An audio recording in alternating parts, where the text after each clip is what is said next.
ভাই good morning ভাই, good morning. কিছু পাশে আছে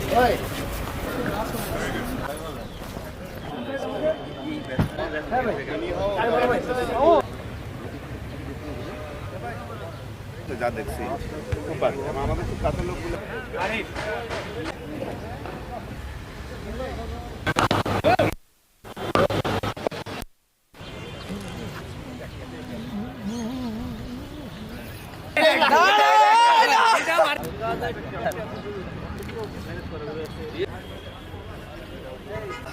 খেলাস থেকে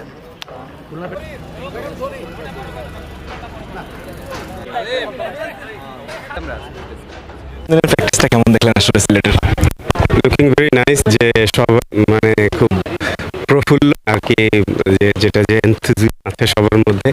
এবং আসলে আলাদাভাবে কিছু বলার বিষয় যে ইয়ে আছে, সবাই অ্যাজাইল, ইগার, খেলাটা শুরু হতো আমার কাছে দেখে খুবই পজিটিভ মনে হয়। তো টিম আসলে খুব চাঙ্গা অবস্থা রয়েছে, তো আমি আশা করবো যে কন্টিনিউ করবে পুরো টিম এবং হোপফুলি।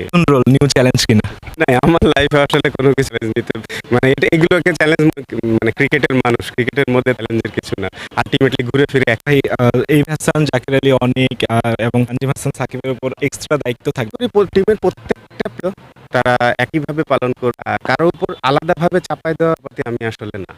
কারণ যেসব প্লেয়াররা থাকবে তারাও খেলবে, তারাও করবে, তারাও ম্যাচ জিতাবে। ওদের দায়িত্বটা যে ওরা নিজেরাই ওদের দায়িত্বটা বুঝবে, আমার রায় দেওয়ার কোনো কারণই নেই। আমি আসলে দিব না। আমি মনে করি যে প্রয়োজনে কন্ট্রিবিউট করতে পারে, সবাই পারে, শুধু নট জারালি বা বাকি যারা আছে আলামি এরা না, যেন সবাই পুরো টিমের মেম্বার যেন রাইট টাইমে ক্লিক করে।